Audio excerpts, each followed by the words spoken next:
Thank you, Oliver. Good morning to everybody. You heard from Oliver about our strategy for the next 3 years, and now I'm going to talk about how this strategy is reflected into our numbers. By now, you know our targets. You also know that targets and plans are as good as the assumption that you put into it, and also as good as the confidence that management has to deliver on those targets. And I can tell you that I have a healthy degree of confidence that we can deliver on these targets. Being a finance guy, I also have always the needed amount of paranoia. And I think as you go into the future, having the right balance between confidence and paranoia is the best way, clearly, to be successful. As we talk about confidence, I'd like to share with you our new dividend policy. We made basically 3 changes. The first change is we reduced the level at which we might revisit our dividend policy from 160% to 150%. The second change is while we are maintaining our payout ratio 50% on the net income, we are introducing the possibility to change the net income for volatile items. That's in response also to the change coming from IFRS 9 and 17. The change of IFRS 9 and 17 is going to introduce a little bit of volatility, not a big amount of volatility, but there will be a little bit more volatility in our numbers. So we want to adjust for that volatility, and also we take the opportunity to adjust the net income for extraordinary effects. The last change is the most important one. As you know, as of now, our dividend policy has a ratchet. So the dividend of a given year cannot be lower than the dividend of the preceding period. Now we want to have basically a policy where we say the dividend of a given year has to be at least 5% higher than the dividend of the preceding year. So I think this is a strong sign of confidence from our side. That's basically the bottom line: 5 to 7% EPS growth, 13% plus ROE, and increasing dividend by at least 5%. That will be it, but clearly there is a narrative around this bottom line, and now I'm going to go through the narrative. But before I go into the future, I would like to take a step back and reflect about our journey over the last 3 and 6 years. Usually, I don't like to do that. You know, I believe finance is about looking forward, but I believe that looking back in this case is going to give you a sense of the quality of our delivery, and I think you can extrapolate this quality also into the future. Second, I always talk to you on quarterly results when we compare quarter over quarter, but you don't measure strategy in quarters, you measure strategy on a longer time horizon. So that's the opportunity for me also to put numbers and strategy really together. Let's start from property casualty. In the property casualty, you can see a journey of improvement. You can see a growth in premium over the last 6 years. And if you focus on the last 3 years, you can see even an acceleration of growth, and this despite the COVID impacts in our travel business or also in our credit insurance business. When you look at the combined ratio, you can see a clear trajectory of a reduction in the combined ratio. And if you adjust for the net cat load, which in 2021 is clearly higher compared to what we had in 2018 or 15, you see respectively an improvement of 2.5% versus the 2015 level and 1.5% versus the 2018 level. So definitely an improvement in combined ratio. The operating profit is flat, but if you adjust for the net cat impact, you can see an increase in reality of 4% per annum, and think that we have today, as Oliver was referencing before, 500 million less investment income compared to 6 years ago. So definitely a story of improvement of underwriting performance, also a story of accelerating growth on the revenue line, and adjusted for the net cat in 2021, you can definitely see growth in our profit. What is also very good, in my opinion, this improvement has been widespread. That's basically showing the improvement in combined ratio adjusted for net cat and runoff in our operation. You basically see almost all entities had an improvement over the last 6 years. So this is the reflection really of this attempt to get better across the board and try to beat the market. So that's the story on the P&C side. In my opinion, a very strong story. And now we can go into what I think is even a better story. And I'm very proud of our life franchise. As you know, I have a background more on the life side. I spent a lot of time in Minneapolis. I always believed when I was in Minneapolis, and I was not thinking just about Allianz Life, I was thinking about our life operation, that we have a very good skill set on the life side. And I believe this trajectory is definitely showing that. Look at the evolution of the value of new business over time, and also look at our ability to keep, in the last 3 years, the new business margin at about the 3% level, despite interest rates which are negative in Europe. Also, and it was very important, in 2021, we have been successful with our transformation, so we see that we can achieve a nice new business margin, and on the same time, we get the production that we need to get. Look at the ROE trajectory. The ROE is going up. I believe a few years ago there was more the notion of the ROE might implode. No, the ROE is going up. And now in 2021, we are basically at 12%. And I would like to highlight that's an ROE without leverage. So that's also very important. So when you put the leverage, we can say this segment is contributing to the 13% ROE that we have as a target at group level. And now also look at the trajectory of the operating profit, which is going up over time. So also here, maybe a few years ago, the notion was our operating profit might go down. No, you can see there is an increase in operating profit. The 4.9, it's just to talk now about the forecast, is a little bit elevated compared to a normalized level, and that's because Allianz Life, due to the low volatility, is having a very good 2021. But even if I adjust the number for that, and my normalized number will be more about 4.7, there's still a number which is better compared to the target we gave ourselves in the Capital Market Day of 2018, and that's also better compared to the outlook 4.4 billion that we had for 2021. So a very nice progress on the life side. And here again, we can see how this progress has been widespread. And this is the picture of the ROE by entity. And the blue dots are the companies with the ROE about 10%. The red dots are the companies with an ROE below 10%. You can see that basically, as of now, we have only 5 entities with an ROE below 5. I tell you, 3 entities are going to be above 10% next year.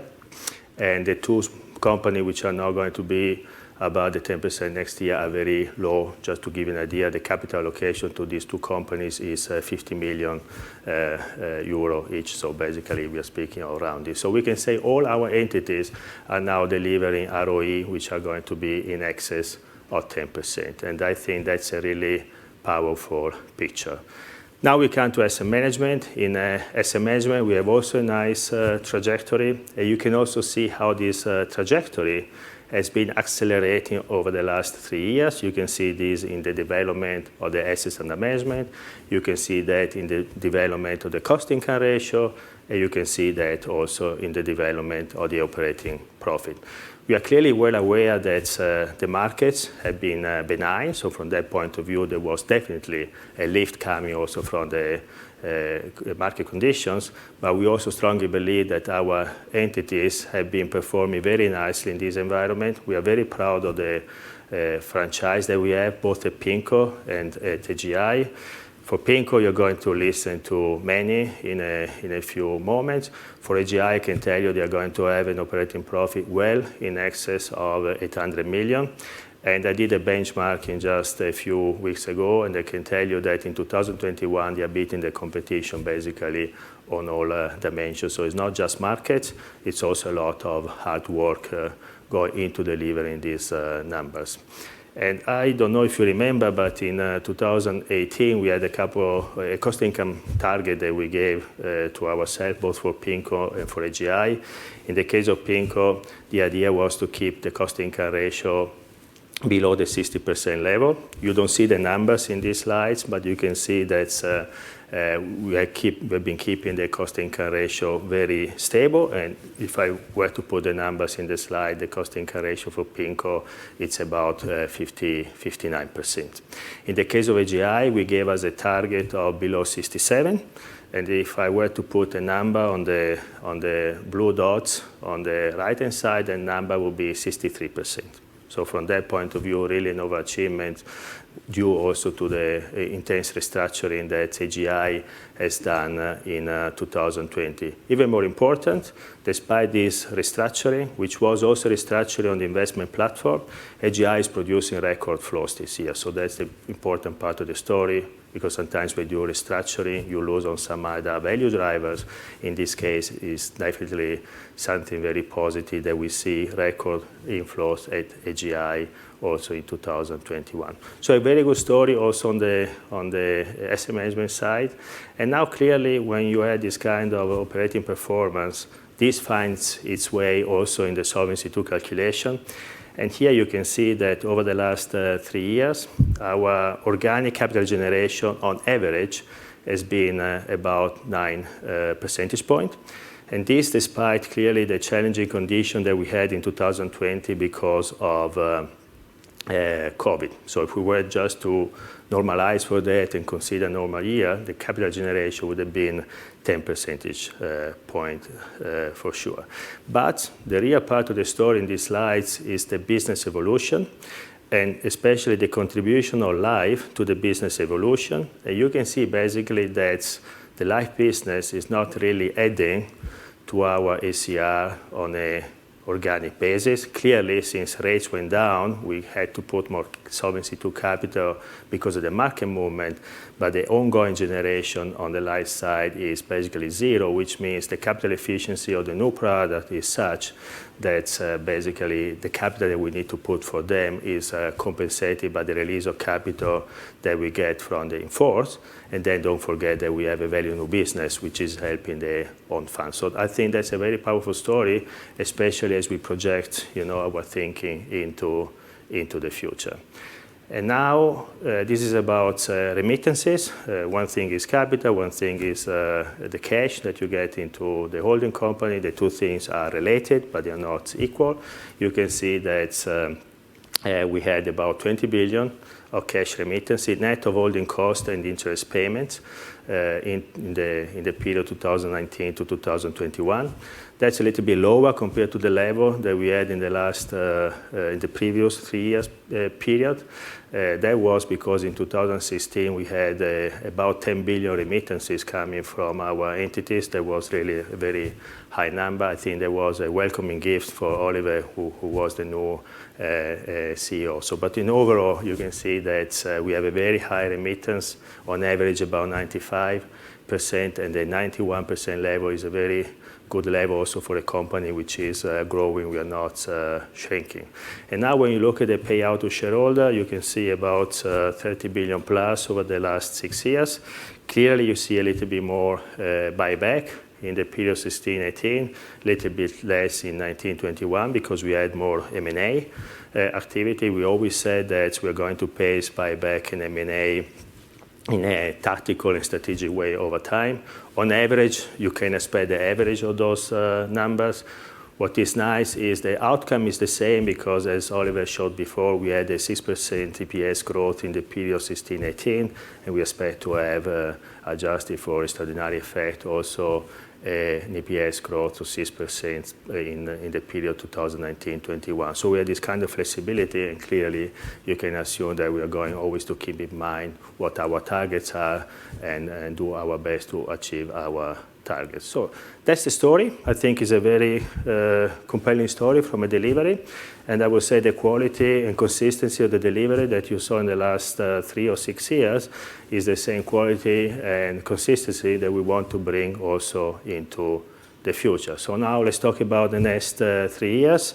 You heard from Oliver before, you saw in my slides before that our target for EPS growth is 5 to 7.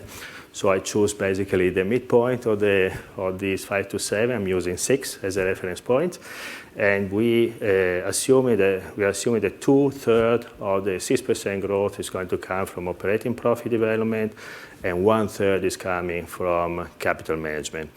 Just to give you a sense about the baseline for the operating profit, I'm assuming a 13 billion starting point. Don't be surprised if our operating profit might be a little bit higher at the end of 2021.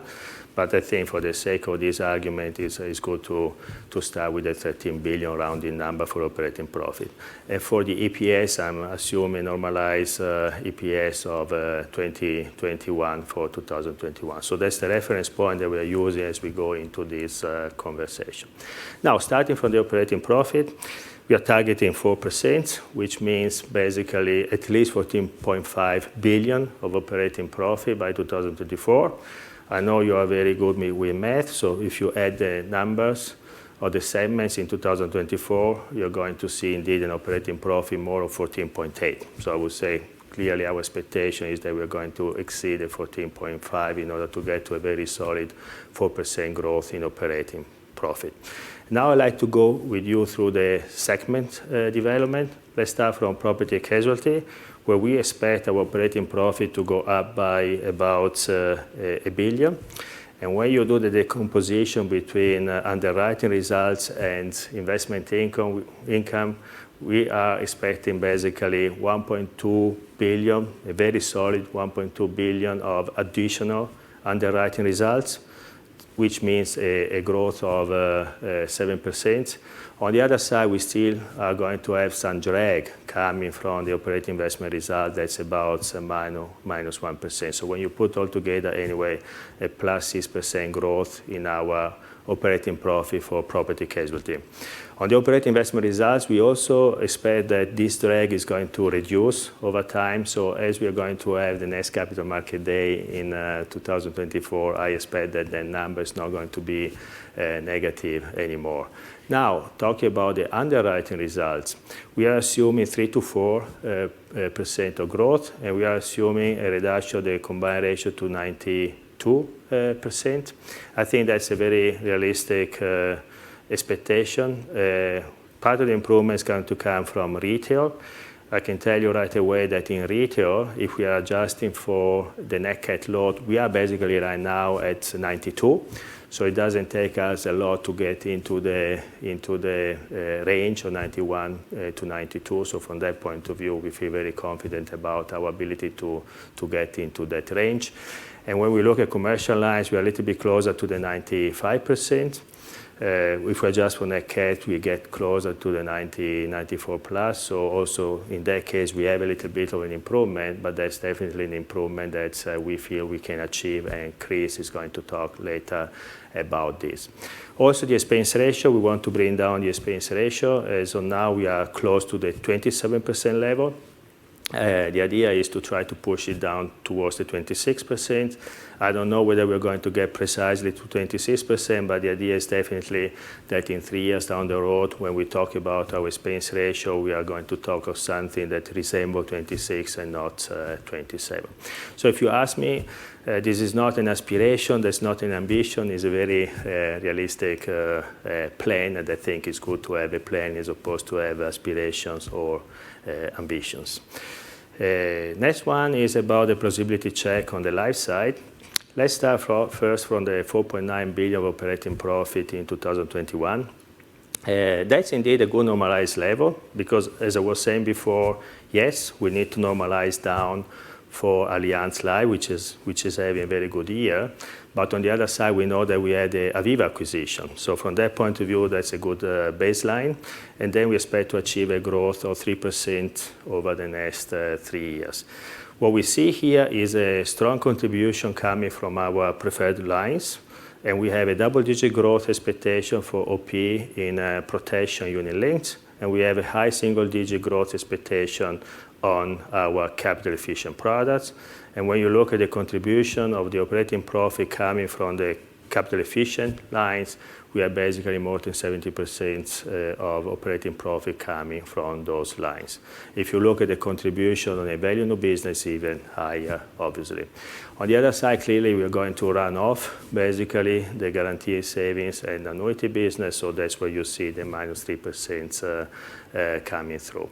Now, 3% might not look like a glamorous growth, but think also that part of the back book transaction that we are doing, also like the back book transaction that we did in Switzerland, are detracting a little bit from an operating profit point of view, but the point is you get the capital efficiency.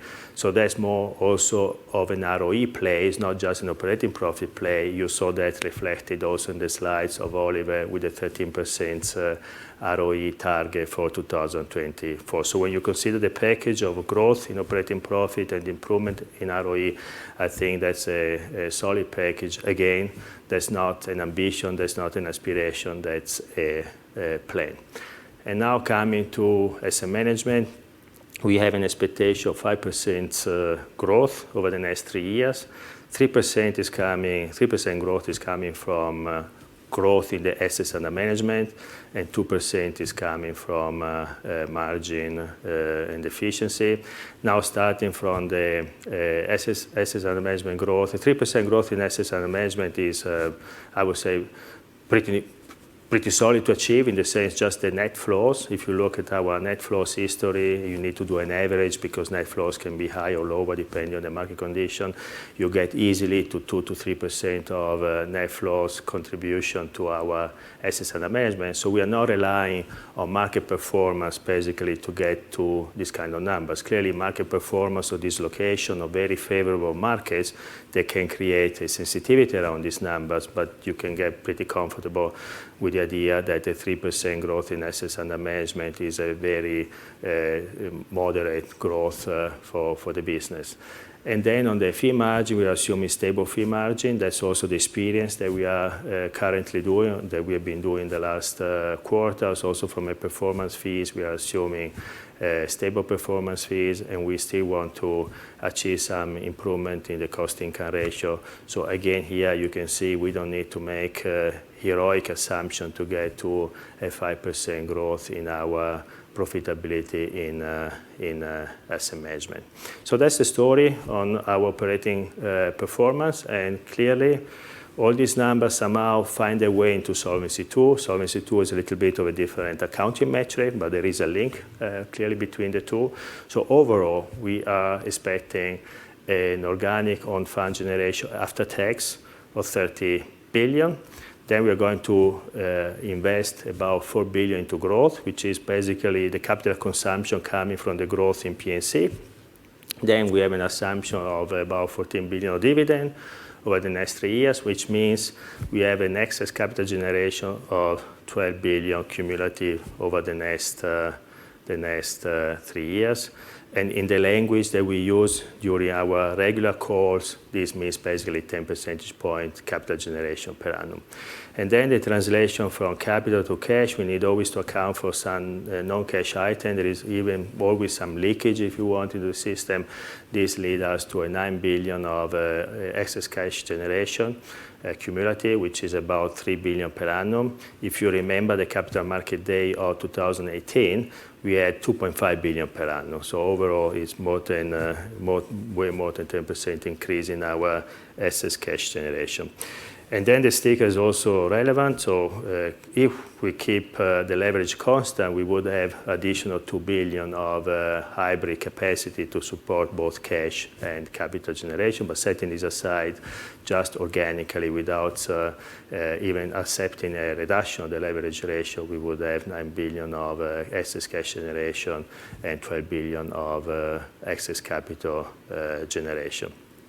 Now, if you look at the evolution of the next 3 years compared to the last 3 years, you can see that our organic fund generation is significantly higher compared to what we had in 2018, 2021. Here we should adjust the 2018-2021 period for the COVID situation, but even adjusted for that, the number is higher. And then on the remittances, you can see definitely a push with a 23 billion of remittances, again, net of holding cost and net of interest payment compared to 20 billion for the period 2019 and 2021. So the remittance ratio, I think you are familiar with this number, is higher than 80%. That's the number that we always like to present when we set our targets in front of you. And clearly we're going to try to come out with other ideas in the next 2 or 3 years how to even lift this number to well above 80%. 10%. And as we speak about ideas and capital optimization, these are a few of the things that we did over the last 2-3 years. We did the Belgian transaction, we did the Spanish transaction. France, the reclassification is basically we put a pension business from Solvency II into Solvency I, and also, as you know, we are making transfer of products from the legacy business, if you want to, into new business. On Italy, we are doing renegotiation of big contracts. Just a few weeks ago, we had the announcement of the transaction in Switzerland. So you can see there is a lot of activity going on, and the sum of all these activities have produced about 1 billion of capital release. And then clearly, we're always looking at new ideas, and one is basically the transaction that we have announced just today. This is where our comfort level comes that we are going to, we are in a very good trajectory to achieve a 13% ROE in the life segment by 2024. And again, this is an ROE without leverage. Now let's talk about the transaction in the USA. Oliver has already talked about the strategic rationale of the transaction, so I'm not going to go into that. I can just speak about a few numbers. 3.6 billion of capital upstreaming. And if you split this 3.6 billion, you have 1.8 billion coming from capital release, and 1.8 billion is basically the ceding commission after tax, which means it's a 2 times book value. Now, in the fixed index annuity space public market, I believe the valuation more 1 time book value. So 1 time versus 2 is a bit different. Now, it's true that our counterparties have value drivers that we cannot deploy. Maybe our traditional competitors cannot deploy. But still, between 1 and 2 price to book value, there is a big gap. And this is a clear indication that there is a fundamental underestimation of the quality of the earnings that we have in the fixed index annuity space. So that's something that I want you to reflect upon, because the difference is very staggering. You can see that we are going to lose 150 million dividend in the next per annum. What is important, that's not a perpetuity. It's under 50 million for a few years, and then clearly, since this is a book, this under 50 million going to drop off. So this gives you a little bit the idea of the attractiveness of the transaction. Then, as Oliver was saying before, there is basically no impact on the net income. That's also because of the different treatment of the insurance commission between local accounting and FRS accounting. And then you can see a very nice lift of the solvency ratio by 9 percentage points. So that's a very strong transaction, clearly very valuable for us, but I think also the hidden message about the quality of earnings is something that I don't want you to miss. And so this is a proof of our strict capital management. I would say it's not just strict, it's also active. I think we are very active. You saw we did a lot of transactions, and that's where basically the confidence comes. We're going to keep this ROE at 13 plus. I don't know if you remember, but in the Capital Market Day of 2018, I told you when we say 13 plus, we don't mean 13.01. We mean a robust 13 plus ROE, and this commitment clearly stays also as we think about the next 3 years. Now, the elephant in the room is what might happen with IFRS 9 and 17. I can tell you that the headline is maybe the most important thing to take away. We don't expect major changes. Now, on this one, I would always put some paranoia, because as long as it is not done, you never know. But I can tell you we did a lot of parallel runs. We did a few ones. We even tested the plane based on IFRS 9 and 17, and we don't see a major change in profitability. We also don't see a direction. Sometimes the profit might be a little bit higher, sometimes a little bit lower. Fundamentally, we don't see any major change. So based on the best knowledge that we have today, we can tell you we should not expect this to change basically the conversation that we are having today. But I always reserve the right to say you never know in life. The only thing I can tell you, volatility is going to be a little bit higher, and that's not because of IFRS 17. It's more because of IFRS 9. There are some assets that have to be booked at fair value through the P&L. And so we are going to have to live a little bit with this volatility. which is going to be very transparent, very easy to explain. And as said before, we're going to adjust for this volatility as we set our dividend. So no major issues so far coming from IFRS 9 and 17. That's our expectation. So bottom up, was to sum it up, I'm confident about the fact that we can deliver on this plan. The confidence is coming from our bottom-up planning. We went through a lot of planning dialogues in the last 2-3 weeks. We know we are an international company, but we are based in Germany, and we like planning, so we did a lot of thorough planning. I think the track record is something that you saw reflect in the last 3 or 6 years, so we're going to carry the same attitude in order to deliver also into the future. We have a great team. As we go through the planning dialogues, we look at the numbers, we look at the initiative, we also look at our people, and I can tell you we have really great people in our subsidiaries. And then I believe we have a strong culture. And culture is important because, let's be serious, we are embarking on a journey for 3 years, and who knows what could come our way. But if you have a great team and if you have a strong culture, I think you can cope with the challenges that we might face that we don't even know what they could be as we speak today. So all these kind of things that give me confidence about our ability to deliver as we have been doing in the past. And now as we move forward, this was more of a high-level description of what we want to do from a numbers point of view. Barbara is going to talk about SCM and our transformation. Chris is going to talk about commercial and the opportunity that we have there. Andreas is going to talk about reliability of Allianz Leben with a 5% per annum dividend growth is a dynamic reliability, something that as a CFO I like a lot. And then Emmanuel is going to speak about PIMCO. When you speak about PIMCO, you always speak about performance. So now we're going to have a break, and we are going to reconvene in about 15 minutes. And I want to thank you for your attention. So see you in 15 minutes.